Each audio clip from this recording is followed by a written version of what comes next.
Hello and welcome to the Daily Space. I'm your host, Dr. Pamela Gay, And I am your host, Beth Johnson.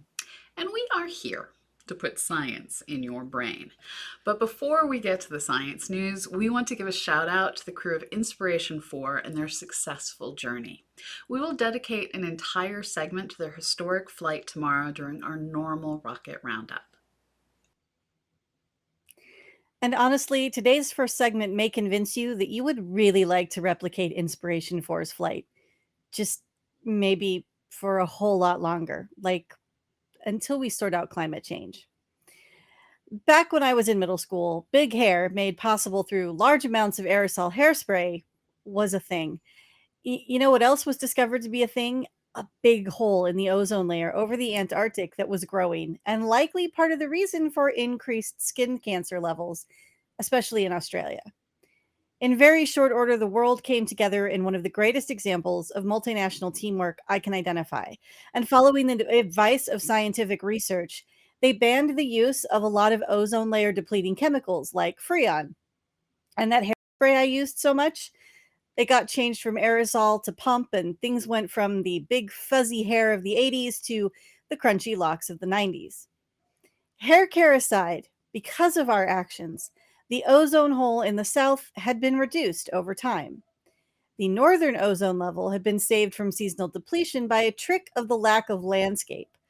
While the Antarctic warmed in the summer, allowing a high altitude vortex to warm the atmosphere, the sea ice and oceans of the north lacked that kind of dynamical heating, and without the heating, no ozone hole had been seen.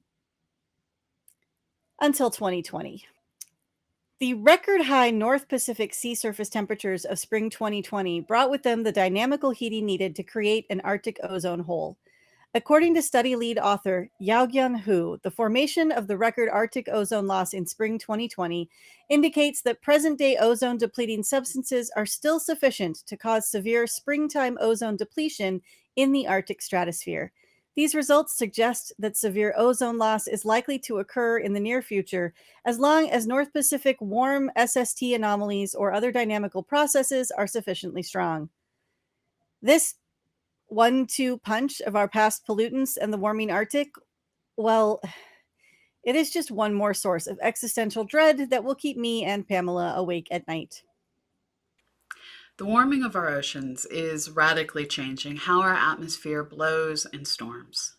From ozone hole triggering polar vortices to equatorial forming hurricanes, everything seems to be spinning up with the extra energy provided by the warmer oceans. Last month, Hurricane Ida made landfall as a Category 4 hurricane and devastated parts of the Louisiana coastal wetlands. Along with the loss of trees, buildings, and other structures, there were also a number of oil pipelines that sprung leaks that had the potential to cause permanent damage to the ecosystems along the Gulf Coast.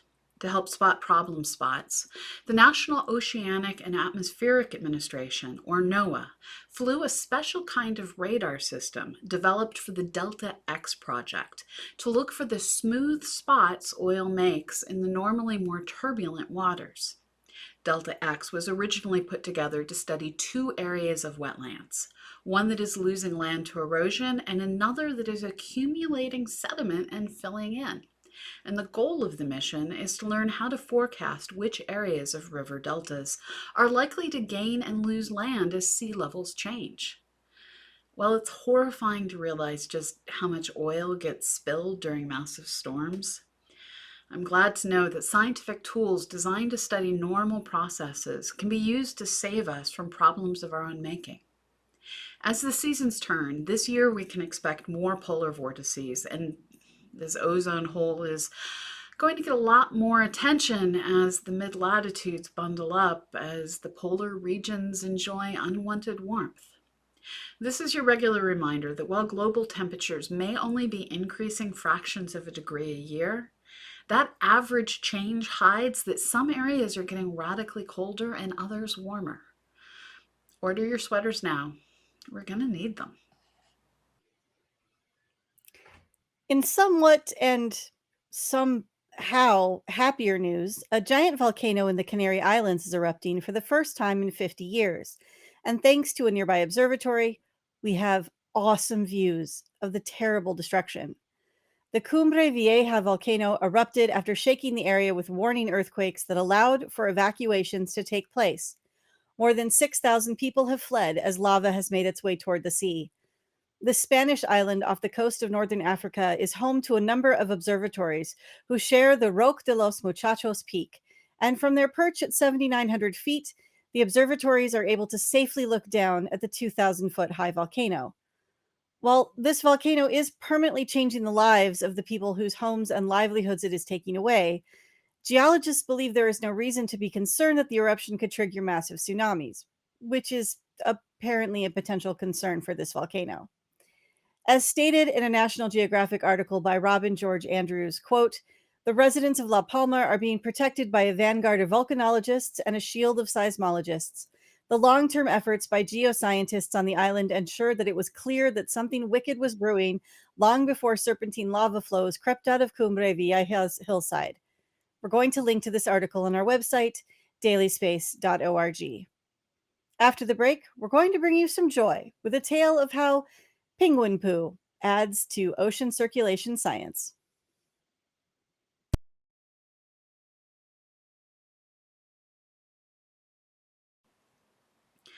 Okay, that was a lot of heavy news. And while this next story also looks at how life on Earth is changing, it does it in a way that I hope will bring you a bit of joy. In a new paper appearing in Geophysical Research Letters and led by QBZ, a team of researchers look at the history of deep ocean circulation by examining the Adélie penguin's poop. This story has me using a lot of language astronomy never prepared me to use. As the science goes, researchers measured ocean circulation via poop samples collected from the Inexpressible Island on the Ross Sea. For 6,000 years, penguins have been pooping on this island, and as their defecation has built up, it has recorded the history of what the penguins have been eating, and thus recording a history of the ocean waters in which the penguins feed. In writing this story, I learned that the term for many years of accumulated bat or bird feces is guano, and that research like this isn't as possible as some researchers may like, because there's a long history of folks collecting guano to use as fertilizer. But that's a different story. On the Inexpressible Island in the icy Ross Sea, the penguin poo was plentiful, and researchers were able to collect 13 different profiles of the penguins from different places on the island. In the layers of those 6 millennia of penguin processed ocean life, researchers were able to determine that periodically changing ocean currents dredge minerals like cadmium from deep in the sea to the surface areas where penguins feed. This is a story of the chain of life. Put simply, for 6,000 years, the ocean currents have periodically changed. And these changes changed how much of the deep sea cadmium reached the surface, where it is integrated into plankton, eaten by fish and krill, which is eaten by penguins, who poop. And that poop is now being studied by researchers trying to understand ocean circulation. Folks, I never thought that as a space scientist I'd ever be reporting a story like this one. This is further evidence that where there is a scientific question, there is a researcher willing to think super creatively to find an answer. In this case, there was a research team willing to creatively dig through guano to get at some cool planetary science results, where our Earth is the planet in question. After the break, we're going to talk about meteors, and the Bible. Now, really, stay tuned.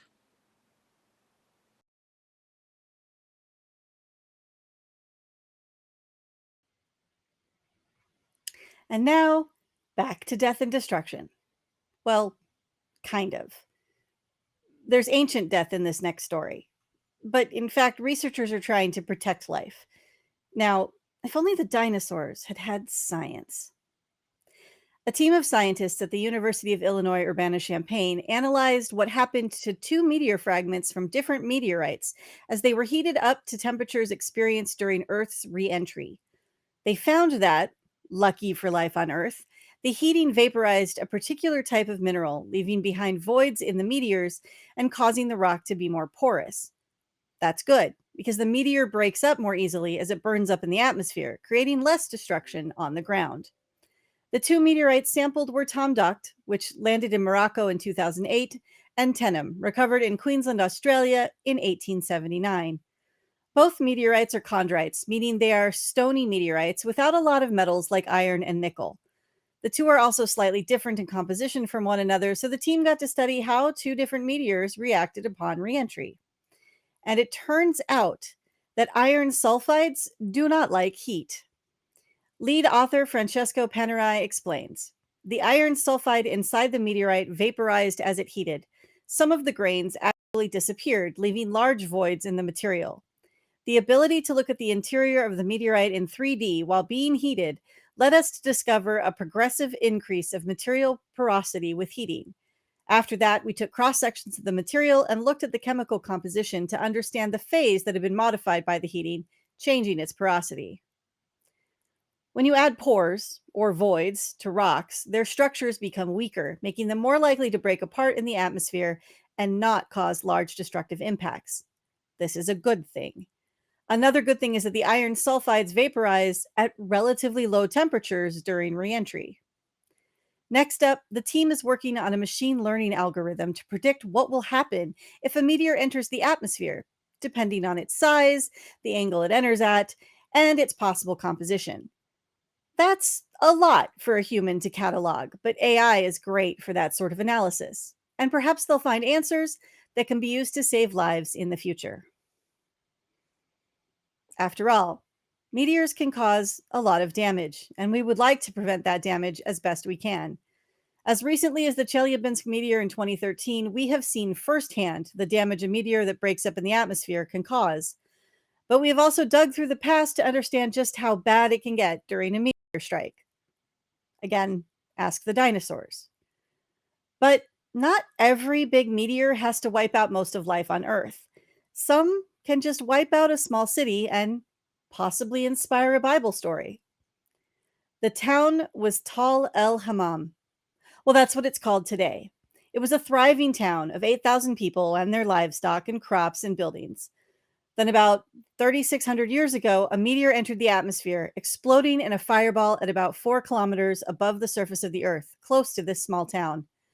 With a blast 1,000 times more powerful than Hiroshima's atomic bombing, the town was destroyed by the resulting 1,200 kilometer per hour shock wave and extreme temperatures, around 2,000 degrees Celsius.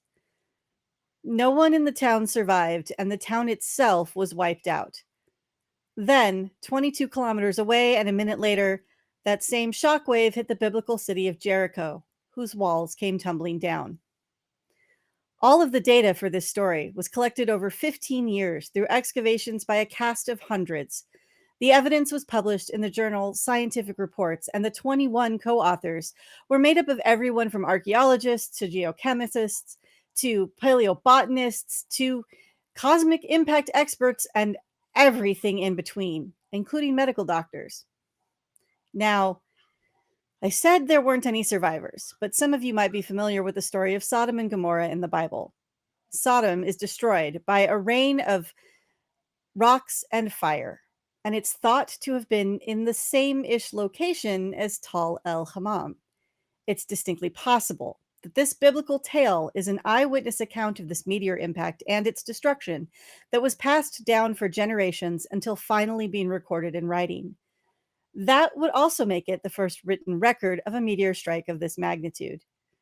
And that's why we're working to understand the hows and whys of asteroids and meteors. It doesn't have to be a dinosaur killer to be destructive. After the break, we'll be back to talk about the possibility of life on Mars.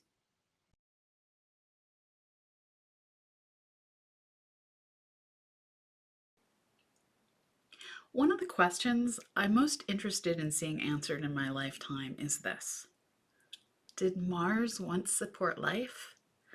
If it still has life today, that is going to create a lot of international chaos as billionaires and governments argue the ethics of sending humans to a world that has life our germs may kill. I'm all for fossil hunting on Mars, but I'm kind of hoping there isn't current life we need to worry about with our rovers and future people. In trying to sort if Mars did or does have life, scientists are working hard to understand just what is needed to get atoms to go from having simple chemical reactions to having biological interactions. The one thing everyone seems to agree on is that life benefits from water and a lack of radiation. Today, no liquid water remains hanging out on Mars' surface, and its lack of modern magnetic field allows problems with radiation to persist. These two problems, lack of water and excess radiation, are both related to the same thing. Mars is small. Planets with low gravity struggle to hold on to water. When water vapor rises through the atmosphere, the molecules can get broken apart, and it is super easy for hydrogen atoms to get accelerated to escape velocity during collisions. As atmospheric pressure drops, the water goes to vapor more easily. More gas is lost, and the cycle continues until you end up with a thin atmosphere. Aiding in the destruction of the atmosphere is the lack of magnetic field. Internally, hot planets have liquid layers with charged particles that can drive magnetic fields and volcanism. Small planets, like Mars, cool faster than larger worlds like Earth. And while our world still has liquid layers, Mars, it doesn't really. It may have pockets of magma, but that's not the same. A protective magnetic field stops high-energy particles from reaching deep into the atmosphere into the surface and stops as much of the atmosphere from escaping. Even if we could somehow make Mars a water-rich world with a thick atmosphere, that lack of a liquid inner combined with its low mass, that means terraforming would only be temporary. And in a new article in the Proceedings of the National Academy of Sciences, researchers led by Kyun Wang used Mars as an example of the tipping point between worlds that can and can't have long-term life. Wang explains, Mars' fate was decided from the beginning. There is likely a threshold on the size requirements of rocky planets to retain enough water to enable habitability and plate tectonics, with mass exceeding that of Mars. To trace the history of water on Mars, they look at the abundance of potassium, which is linked to the amount of easily lost materials, volatile elements that are on planets. According to Wang, it's indisputable that there used to be liquid water on the surface of Mars. But how much water in total Mars once had is hard to quantify through remote sensing and rover studies alone. Martian meteorites are the only samples available to us to study the chemical makeup of the bulk of Mars. Those Martian meteorites have ages varying from several hundred million to 4 billion years and recorded Mars' volatile evolution through history. Through measuring the isotopes of moderately volatile elements such as potassium, we can infer the degree of volatile depletion of bulk planets and make comparisons between different solar system bodies. The depletion of potassium that they measure indicates Mars was wet, but not as wet as life might have appreciated, while putting a damper on my whole desire to go fossil hunting on the red planet. This research also means we need to change what we look for when we look for habitable worlds. Co-author Klaus Metzger states, this study emphasizes that there is a very limited size range for planets to have just enough but not too much water to develop a habitable surface environment. These results will guide astronomers in their search for habitable exoplanets and other solar systems.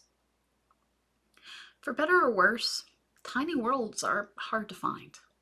So at least we know we're more likely to find the potentially habitable worlds first. I think that is good news. This has been the Daily Space. You can find more information on all our stories, including images, at dailyspace.org. As always, we're here thanks to the generous donations of people like you. If you like our content, please consider joining our Patreon at patreon.com/CosmoQuestX.